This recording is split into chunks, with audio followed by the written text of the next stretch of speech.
Hey there, I'm Mark, in affiliation with Spectrum Pulse, and looks like we got a bit of a lull, well, aside from some Zach Bryan drama, and it's Billboard BREAKDOwn. I don't remember. So I guess this is the week where things return to a modicum of normalcy, at least for now. The Christmas season is within a week or two, but at least for now we can see the Hot 100 kinda settle without many major releases in the pipeline. Unless Linkin Park gets something close to an album bomb next week, I would not put it past them. But the bigger story this week might come at the very top, in the top 10, as a bar song, Tipsy by Shaboozey, held the number one for yet another week. Let's make this clear, the margin is shakier than ever, but as of now, it still has the top spot on the radio, and a good week on sales propped up the stagnation on streaming. And that was enough to hold over Die With a Smile by Lady Gaga and Bruno Mars at number 2, which has the edge on streaming and is right behind on sales, but again, it's the story of a radio push that's just not moving enough to close that margin. And at this point, Birds of a Feather by Billie Eilish is not going to make a run beyond number 3. The radio is peaked, and while it also has an edge on streaming, the sales are just not competitive enough in order to make up that margin. And I don't think Espresso by Sabrina Carpenter can make much of a play right now either at number 4. She's narrowing the radio margin, but the streams, the sales, they're just not competitive at this point. Now that means Lose Control by Teddy Swims can still squat at number 5, where the radio is dumping it, but the streaming actually went up this week. It might take Christmas songs to get this to properly fall off, and that might be unfortunate timing for our big new entry in the top 10, That's So True by Gracie Abrams at number 6. Chalk it up to streaming dominance and steadily increasing sales. The question will be if the radio actually gets on board for it, but hey, it was enough to blow past I Had Some Help by Post Malone featuring Morgan Wallen down at number 7, which had an okay streaming week but is otherwise losing across the board, and yet it was still enough to hold up over Taste by Sabrina Carpenter at number 8, where the radio push is in full swing, but given its streaming losses, it just might be too little too late to really make a move, at least before the holiday season really crashes through. Finally, we got Beautiful Things by Benson Boone, forced back to number 9. It is losing, just not fast enough. And Love Somebody by Morgan Wallen at number 10, where the streaming is absolutely there and the radio push is across multiple formats. It's just got a margin to make up to get back to the top. And the seasons, they kind of work against it. Christmas is coming. But before we get into more of that, our losers and dropouts, where in the latter case, there really weren't that many larger songs that saw their exit. We got Pour Me a Drink by Post Malone featuring Blake Shelton, Si Antes Te Hubiera Conocido by Karol G, maybe Nights Like This by Kid Laroi as well, I guess you could count that as bigger. But for our losers, it was pretty much just Tyler the Creator's album bomb here. Darling I with Tizo Touchdown at 43, Like Him with Lola Young at 46, Ratata at 48,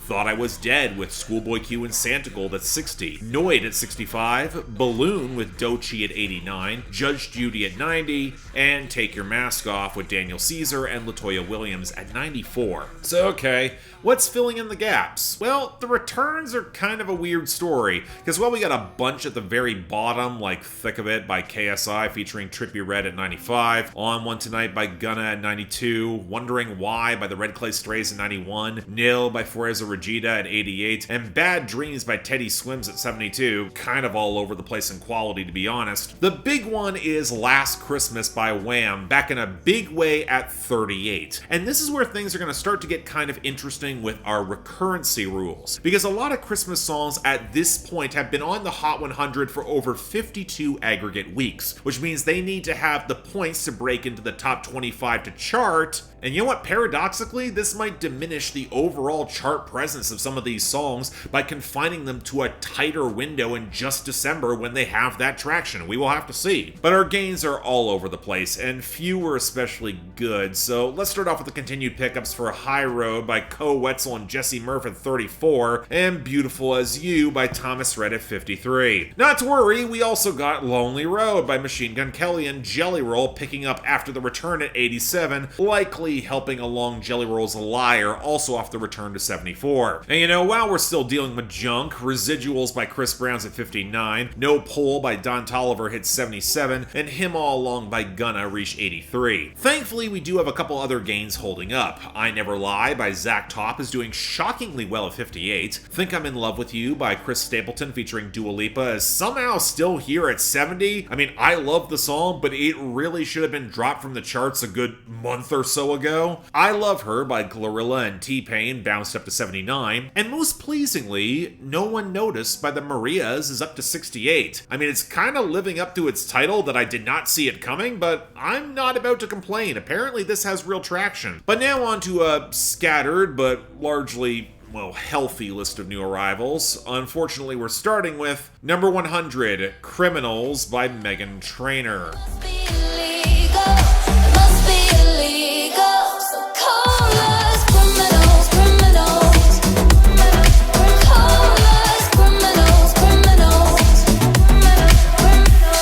You know, we don't have to keep Meghan Trainor charting success, and when I say we here, I'm largely talking about pop radio, who by this point should really know goddamn better. For those of you who don't know, the original version of this song actually dates back to 2018 and was intended for Treat Myself. After that album got delayed a bunch of times, and in that messy release run, the song wound up getting dropped, and then after a reworking has been added to the deluxe reissue of her album this year called Timeless. And that context is relevant because, man, if I'm looking for a pop new disco song that's trying to hit that odd midpoint between mid-2010s EDM and then trap taking over the pop charts in the late 2010s, where Dua Lipa was doing all of this frankly way better, especially given that thick pulsing groove, it's this. Hell, given how oddly stiff the fizzy percussion feels, it almost reminds me when Meghan Trainor was trying to follow through on her sophomore album in 2016. This kind of feels natural in that context. And yet it's also weirdly anonymous coming from her. The vocals are stacked to suck away any of her personality, not saying that's a bad thing, and the lyrics surrounding how great this sex must be, it has to be illegal, it kinda lacks some of the self-impressed flair that makes Meghan Trainor so insufferable to me. Now to be blunt, the reason this song is tolerable at all is because it doesn't feel like a Meghan Trainor song. It's not good per se, but I don't hate it either.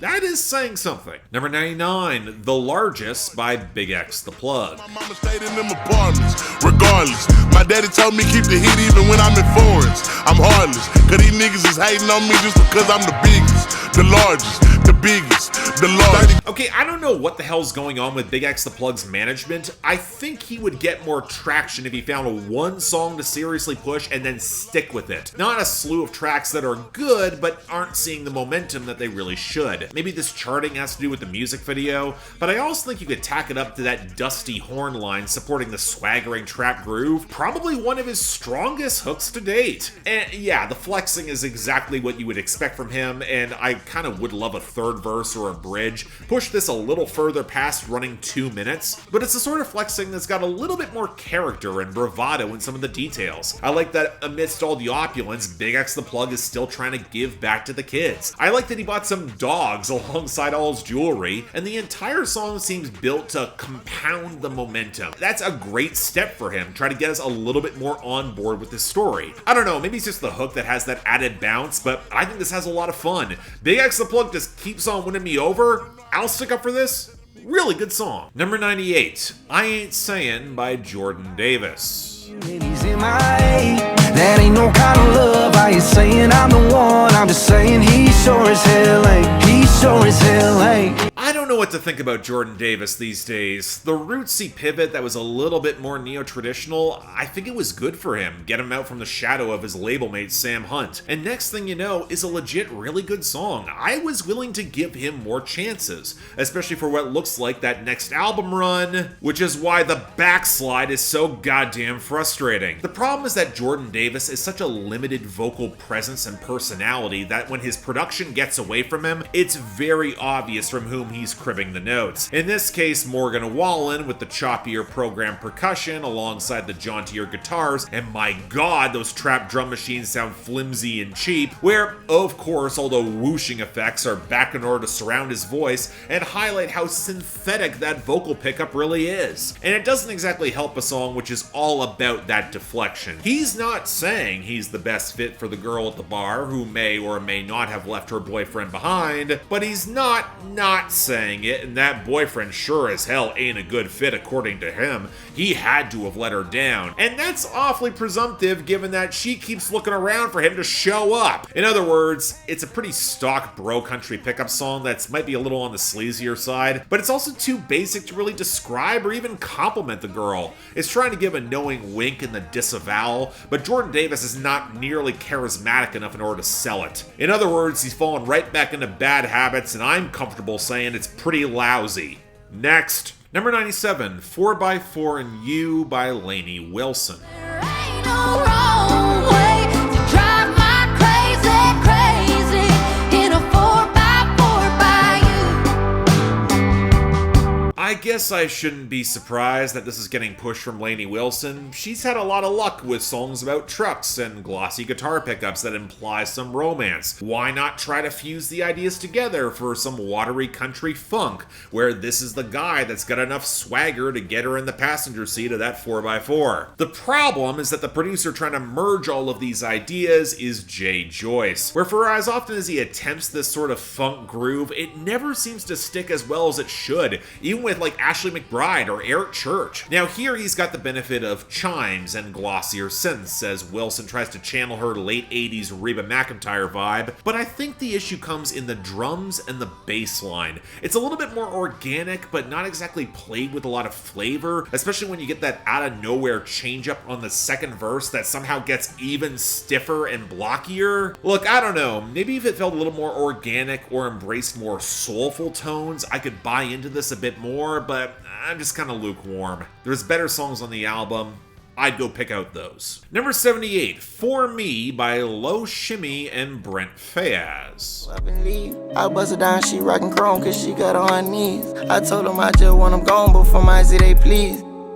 For me, for me, for me. You know, it's been a while since I saw a rapper I did not recognize hit the Hot 100, so introducing Low Shimmy. He's out of Florida, he's put out a surprising number of albums the past couple of years, with this song from his Zombieland series that's been remixed with Brent Faiyaz doing a bit of the Weeknd impression, and then it's re-released on a new album called Nardy World, and for the song itself, oh boy, Low Shimmy is not exactly impressing me with vocals or flow here. He's kind of like a nasal split between Lil Baby and one of those squawking rage acts, and he barely stays on beat, except paired with these fluttery pianos and very spare percussion, with this weedy tap alongside that thicker bass rumble, which is actually competently mastered, which is a surprise. Honestly, you can argue that Brent Faiyaz saves the song. The vocal tracking is a lot more robust, he can actually project some presence on a track that's all about cheating with this girl and trying to make it somewhat steamy and melodramatic. Honestly, to the point that when Low Shimmy comes back in, he sounds like the friend who got way too high and he's kind of trying to mumble to get a chance anyway. It just kills the vibe. But as a whole, okay, props to Brent Faiyaz for saving the song, I guess. There's just not much here. I probably won't go back to it. Number 62, Plus 57 by Karol G, Feid, and DFZM, featuring Ovi on the drums, J Balvin, Maluma, Ryan Castro, and Blessed.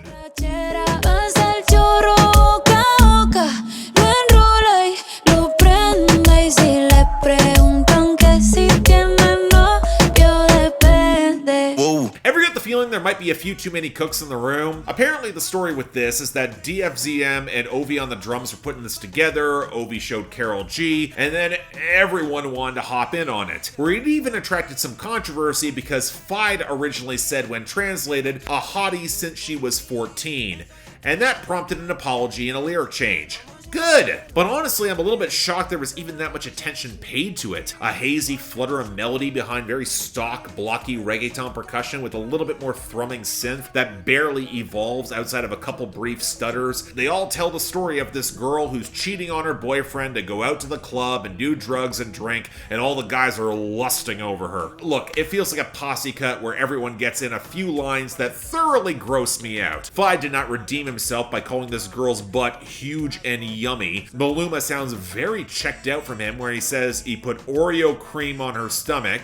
Ew. Ryan Castro references how he does not use protection. Blessed compares himself to Drake in Toronto. Wrong year to do that, buddy. And J Balvin sounds increasingly anonymous in his sleaze. At least DFZM sounds like he's got some degree of discretion. And Karol G is frankly better than everyone else here. A voice that at least implies the entire song isn't quite as alluring as it might seem. And yet I'm still not sure it's enough. When you consider how underproduced this song is, alongside just how kind of disgusting so many of these guys are, yeah, I don't care for it.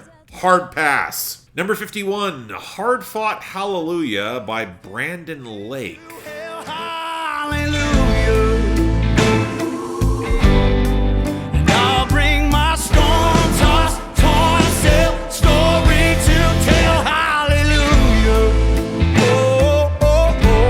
This is one of those cases where it feels like we're opening Pandora's box, because for those of you who don't know, Brandon Lake is a much bigger star than you might realize from Christian contemporary music. Now, his rise is somewhat quick. He's a worship pastor and singer who's built a following the past 5 or so years. He's actually a couple months younger than me. And for contemporary Christian music and gospel, he's already won 5 Grammys, 4 of them coming last year. Now, this appears to be the big single for that next upcoming album, and honestly, if the success of Jelly Roll has paved the way for anything in the mainstream, it's this guy. His gravelly yell paired with a bluesy swell in the guitars until the gospel backing vocals and strings swell up behind him, with a crescendo that by the bridge they pile in the drums and the wailing guitars. It almost feels like a parody of modern evangelical excess and how it's such a struggle to rise and praise the Lord. And look, I can be a sucker for a grand theatrical moment, but this fell flat for me very fast. Maybe it's how the bass line just doesn't have a lot of muscle, and for this kind of soul, it's a little bit of a killer. Maybe it's the over-polish with the production paired with every attempt at being raw. Maybe it's how the oversold gruffness of the vocal delivery didn't convey any vulnerability, and I kind of think you need that in any sort of religious music. Or maybe it's how weirdly staccato and jerky the hook sounds, landing on the minor keys to resolve. And look, I don't know. I understand I'm coming from a very different religious tradition. Maybe to those folks this will work more. But the whole struggle to praise, where there are points where your soul is not worthy, you gotta fight through to sing, it's got this warped sense of intensity that's better fit for a training montage than one's personal connection with a higher power. So, yeah, I hear talent, but the execution really does not work for me. I kind of get where it would work, but I'm gonna pass. Number 49, This World's a Giant by Zach Bryan. It's my soul inside. Be still, be quiet. This world's a giant that I don't feel like facing tonight. So look, I like Zach Bryan, but I think a lot of the reasons I like him come with the acknowledgement that the ugly mess is part of the picture, and he doesn't often shy away from it. Which might be why the backlash around him the past couple weeks has kind of felt weird to me. If you've listened to his music for any length of time, none of this should be a surprise. If you buy into his very personal narrative, a lot of it is messy and unpleasant, especially on recent albums. But alright, for those of you who don't know, Zach Bryan broke up with his longtime girlfriend, Brianna LaPaglia, otherwise known as Brianna Chicken Fry if you're around the Barstool podcast scene, and she aired out her grievances with him on her podcast about being a shitty, controlling, possibly emotionally abusive, not sexually or physically, but still shitty, partner who tried to get her to sign an NDA and then pay off millions of dollars so that none of this would come out. I really don't like the method in which all this was publicized on said podcast circuit, but you know what, you can thank Barstool for that, and for the most part, I still think I believe Believer. Now this is also paired with a very stupid feud perpetuated by the union-busting sex pest and utter scumbag Dave Portnoy, but when I saw Zach Bryan self-produced and released 2 songs in the wake of all of this, as well as announcing that he was quitting touring and then going to university in France, I'm not sure it stepped on the drama the way that he thought it might. But the 2 songs, they did chart, and this is the first, and, well, the ramshackle guitars and lingering horns, they're a nice touch as the bass and drums slip in. Even if the vocal mix feels pretty unrefined, especially with some of those feminine backing vocals, and I'm not sure the more percussive crescendo after the 3rd verse really fits in with the rest of the song, and lyrically it does feel a bit slapdash. A struggle to grow up and face the world, a fear of not being good enough in a relationship that has very clearly run its course, and yet it's his job to carry on, move forward. Gee, it couldn't be a better fit for his circumstances right now, can't it? And I'll admit, after my preamble, I'm a little bit surprised it struck such a sour note for me. As someone who does not separate art from the artist and indeed wants to embrace all of that complexity, the half-apologetic, self-pity damage control coaxed to step in on his own bullshit, it feels like a bad move, and the song is quite frankly not good enough to save it. Maybe in a different context it'll work better, but as it is, it's not bad, but not one of his better songs. And finally, number 29, High Road by Zach Bryan. There's ghosts in the windows and walls.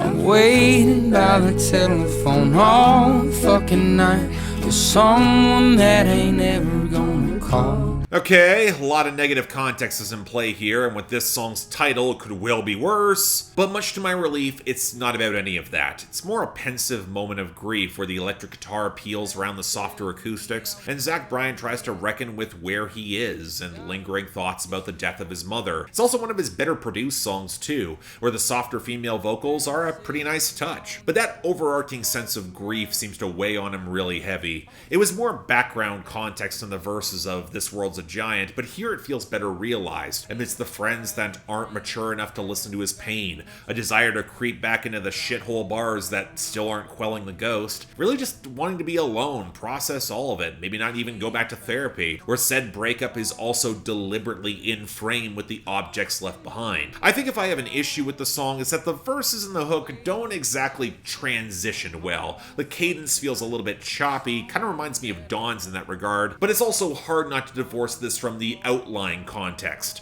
It's a complexifier in highlighting why he made it behave the way he did, but the whole context is murkier as a whole. But it is better. I get why this charted higher, and even if I don't expect it to last, or if I have any real idea if Zach Bryan does take a touring break, whether it'll impact his career long term, I don't think it's a bad exit note, at least for now. I'm gonna call it a good song. But yeah, that's our week. Not exactly a good week, but kind of interesting. With the worst being I Ain't Sayin' by Jordan Davis, and the dishonorable mention going to plus 57 by Karol G and all the rest of them.